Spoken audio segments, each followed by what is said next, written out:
ओम साई राम। सभी साईं भक्तों को प्यार भरा नमस्कार है और साईं राज के सुर चैनल में आप सभी का तहे दिल से स्वागत है। दिल की गहराइयों से आप सभी का साईं राज के सुर चैनल में मैं स्वागत करता हूं और बहुत ही मैं हृदय से बता रहा हूं आप सभी को कि आप सभी देवियों, सज्जनों, माताओं, बहनों, मेरे सभी प्यारे बहन भाई जो बड़े चाव से वीडियो को देखते हैं, लाइक करते हैं, सब्सक्राइब करते हैं चैनल को और कमेंट में ओम साई राम भी भेजते हैं, बहुत अच्छा लगता है। और आपका ये जो ओम साई राम आप कमेंट बॉक्स के माध्यम से मुझे भेजते हैं, साईं राज के सुर चैनल में आप जो अंकित करते हैं, यह नमस्कार आपका शिरडी के साईं बाबा के श्री चरणों में अवश्य ही प्रस्तुत होता है और साईं बाबा आपके द्वारा किए गए नमस्कार का मान भी रखते हैं। देखिए, आज की विशेष चर्चा बहुत बड़ी जानकारी आप सभी के लिए लेकर आया हूँ कि जैसा कि आप सभी जानते हैं कि अभी प्रयागराज यानी कि इलाहाबाद में महाकुंभ का आयोजन पिछले महीने किया गया था। देश और विदेश से श्रद्धालु और भक्त वहाँ आए और त्रिवेणी नदी में गंगा स्नान किया और बहुत पुण्य फलित हुआ उन सभी को। और बड़े सौभाग्यशाली रहे वो भाविक, वो श्रद्धालु जिन्होंने आकर प्रयागराज के महाकुंभ के आयोजन में, सम्मेलन में भाग लिया। इसी तर्ज पर मैं आप सभी को जानकारी, वैसे तो ये जानकारी काफ़ी लोगों को है, लेकिन एक विशेष जानकारी जो काफ़ी लोगों को नहीं है, साईं राज के सुर के माध्यम से आप सभी को ये जानकारी देने आया हूँ कि अब नासिक में, जो शिरडी से 90 किलोमीटर आगे है, महाराष्ट्र में स्थित नासिक सिटी के अंदर, शहर के अंदर महाकुंभ का आयोजन होने वाला है।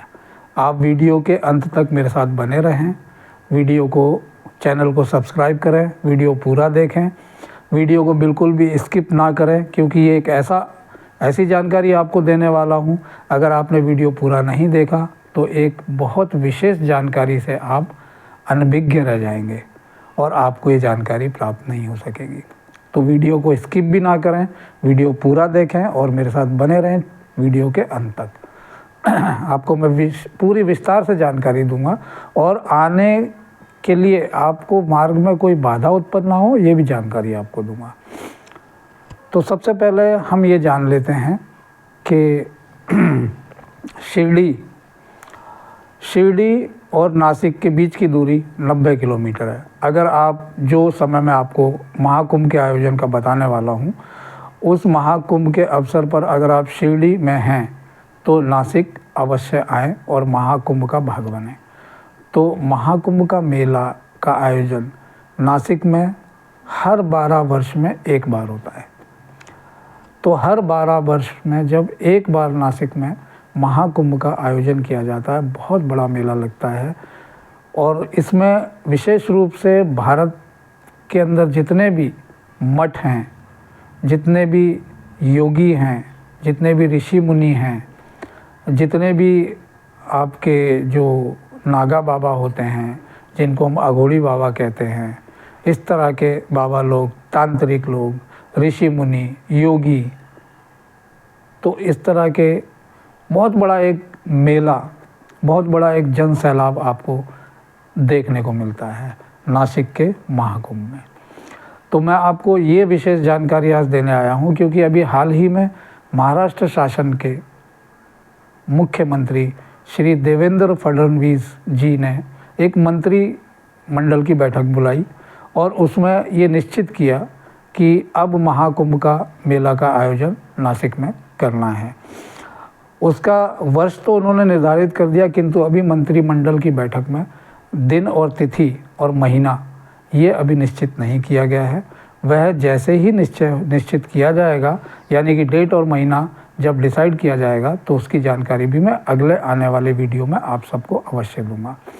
तो आज की वीडियो में जो मैं बताने वाला हूँ, उस वीडियो में विशेष जानकारी आप सभी को, एक बार माइक चेक कर लेता हूँ, उस वीडियो में विशेष जानकारी मैं आप सभी को यही देने के लिए आया हूँ कि आप सभी अभी इलाहाबाद के महाकुंभ में आप सभी ने अपनी हाजिरी दर्ज कराई, वहाँ गए, पावन भूमि पर आप सभी ने गंगा स्नान किया और अपने पितृपक्षों को प्रबल किया, मजबूत किया, और मोक्ष की एक शांति जो उस गंगा स्नान में आप पाते हैं, जो अनुभव करते हैं, उस अनुभूति को आप पुनः एक बार नासिक के महाकुंभ में अनुभव करेंगे आकर।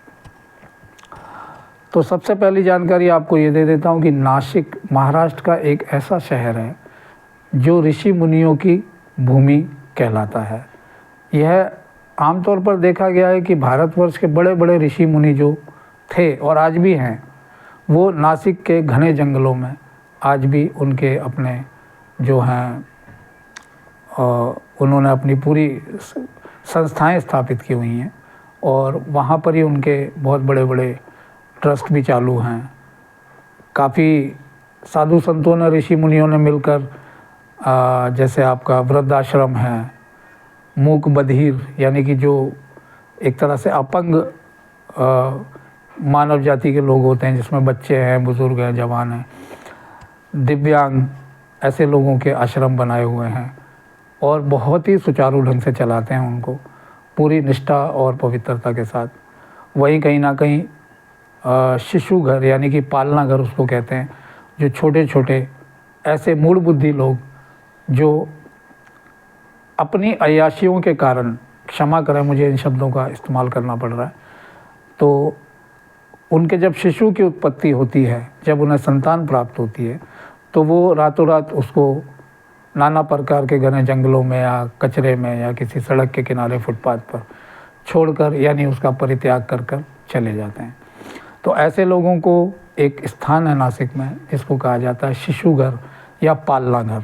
उस पालना घर में लाया जाता है, उनको विधिवत कानूनन तौर तरीके से रजिस्टर्ड किया जाता है और उनका पालन पोषण वहाँ होता है।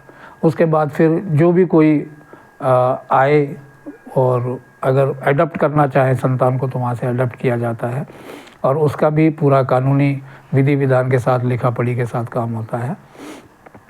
तो ऐसी प्रमुख जगह नासिक में पाई जाती हैं। नासिक आज भी पूरे भारत में एक ऐसा शहर है जहाँ पर आप कभी आएंगे तो आप पाएंगे कि 12 महीने यहाँ का जो क्लाइमेट है, यहाँ का जो वातावरण है, वो एक ही सेम रहता है। ना यहाँ पर ज़्यादा सर्दी होगी, ना ही ज़्यादा गर्मी होगी। यहाँ पर एक तरह से कहा जाए तो एक ही तरह का जो मौसम है, यहाँ का जो वातावरण है वो एक ही तरह का है। और यहाँ का जो वातावरण जिसको कहते हैं वो इतना नेचुरल है, इतना निसर्ग है, क्योंकि इतनी जड़ी बूटियाँ यहाँ के जंगलों में पाई जाती हैं नासिक के अंदर, कि उन जड़ी बूटियों से बहती हुई हवाएं जो सांस के माध्यम से हम सेवन करते हैं, उनसे नाना प्रकार के रोगों से भी हमें मुक्ति मिलती है। और हम पूरी तरह से, नासिक में रहने वाले लोगों का तो अक्सर देखा गया है कि वो पूरी तरह से 99% तो वो आरोग्य होते हैं, क्योंकि उन्हें किसी तरह का रोगराई नहीं होता। यहाँ पे कई तरह की बातें हैं। एक तो नाना प्रकार की जड़ी बूटियाँ भी हैं और तपोभूमि है जहाँ बड़े बड़े ऋषि मुनियों ने होम हवन यज्ञ किए थे, तप किए थे, जप किए थे। और यहाँ का जो वातावरण है वो एक तरह से भक्तिमय है। तो इस नासिक की पावन भूमि पर आपको विशेष जानकारी पिछले मैं वीडियो में दे चुका हूँ त्र्यंबकेश्वर के बारे में, कि आपको एक जानकारी और छोटी सी देता हूँ, फिर मैं उसी मुद्दे पर आता हूँ कि आज से कुछ वीडियो पहले मैंने आपको जानकारी दी थी कि यहाँ से त्र्यंबकेश्वर यानी 12 ज्योतिर्लिंग में से एक ज्योतिर्लिंग नासिक के अंदर है।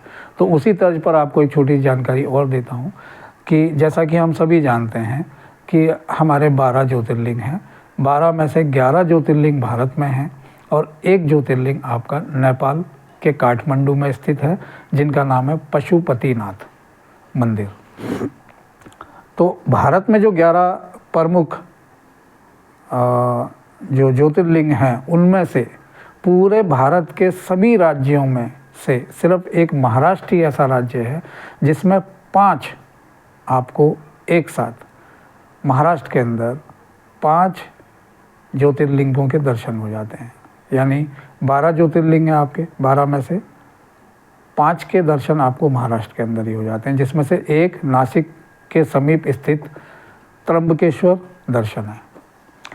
तो त्र्यंबकेश्वर के पास ब्रह्मगिरी पर्वत है, जहाँ से गंगा मैया का उगम हुआ है और गंगा मैया का नाम यहाँ रखा गया गोदावरी गंगा मैया।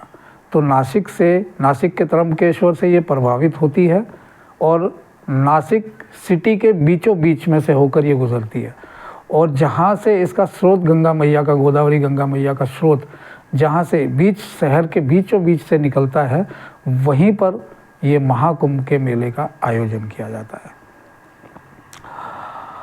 अब आपको ये जानकारी देनी बहुत आवश्यक है, आप उत्सुक हो रहे हैं जानकारी लेने के लिए कि आखिर महाकुंभ का आयोजन, इतने बड़े पर्व और मेले का आयोजन कब और कहाँ और कैसे किया जाएगा। तो साईं भक्तों से मैं बिल्कुल ये जानकारी साझा करूँगा। 2027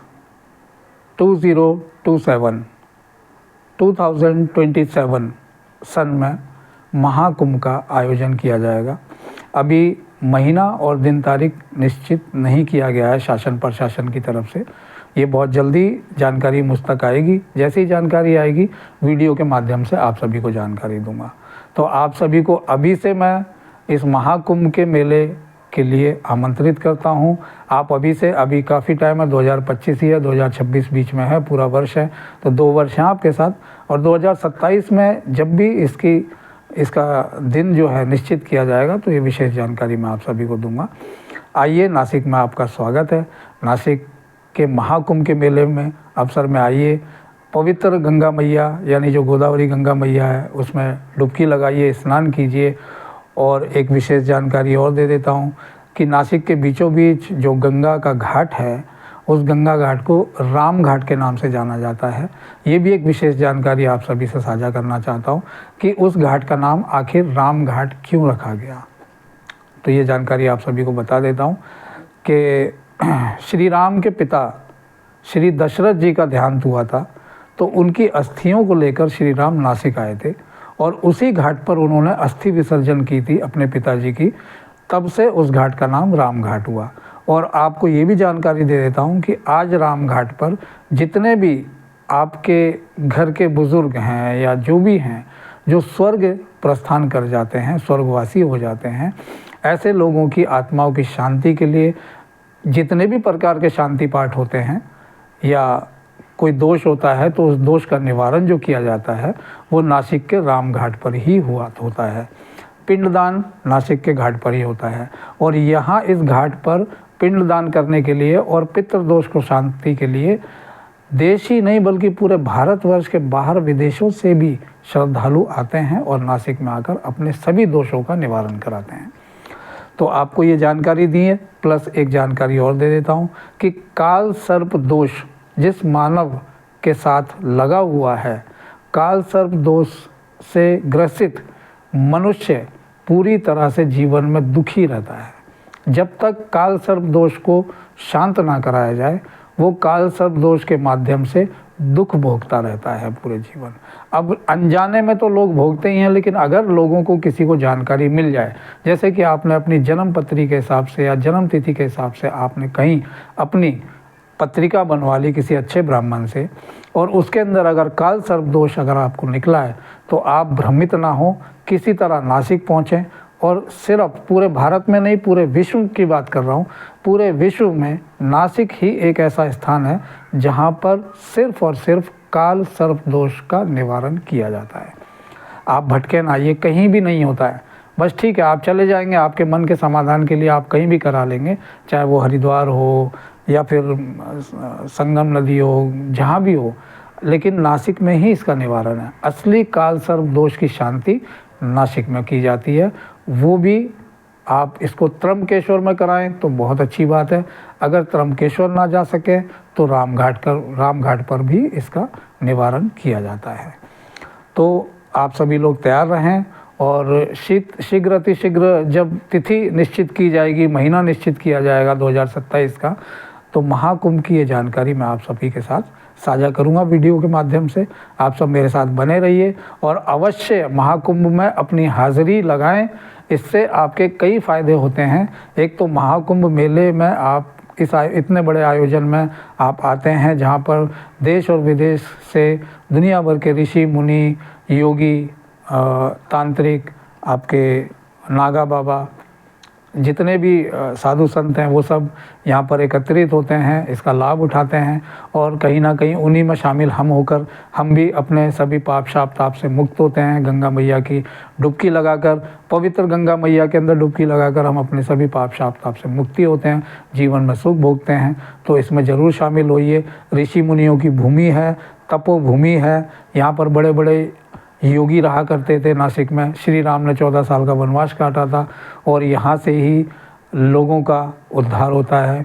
तो आप लोग आइए ज़रूर। और जब भी महाकुंभ आएँ तो एक दिन का समय निकालकर नासिक के महाकुंभ का आनंद लेने के बाद, दर्शन लेने के बाद, महाकुंभ में सम्मिलित होने के बाद, यहाँ की पवित्र गंगा में डुबकी लगाकर अपने आप को दोषों से मुक्त करने के बाद शिरडी अवश्य जाएं, क्योंकि नासिक से शिरडी सिर्फ़ और सिर्फ 90 किलोमीटर, यानी टोटल जहां आप निवास स्थान करेंगे वहां से शिरडी मंदिर सिर्फ 100 किलोमीटर के दायरे में आएगा। तो आप शिरडी अवश्य जाएं और सद्गुरु के दर्शन करें, सद्गुरु को समर्पण भरा नमस्कार करें। द्वारका माई में अवश्य जाएँ, क्योंकि द्वारका माई ही माँ है हम सबकी। वहाँ जाने के बाद माँ अपने बच्चों के सारे दुख हर लेती है। तो इसी के साथ मैं आप सभी से विदा लेता हूँ। वीडियो पसंद आया हो तो लाइक करें, सब्सक्राइब करें, बेल आइकन का बटन दबाएं, जिससे कि आने वाली सारी वीडियो आप तक पहुँच सकें। तो 2027 अभी से नोट कर लें कि 2027 में नासिक शहर, महाराष्ट्र में स्थित है नासिक, महाराष्ट्र के नासिक शहर में 2027 में महाकुंभ का आयोजन किया जाएगा। और महाकुंभ का मेला 2027 नासिक में जब लगेगा, उसकी तिथि और तारीख मुझ तक आने के बाद मैं आप सभी को वीडियो के माध्यम से अवश्य बताऊंगा। चलिए मेरे साथ बने रहिए। ओम साई राम, ओम साई राम, ओम साई राम।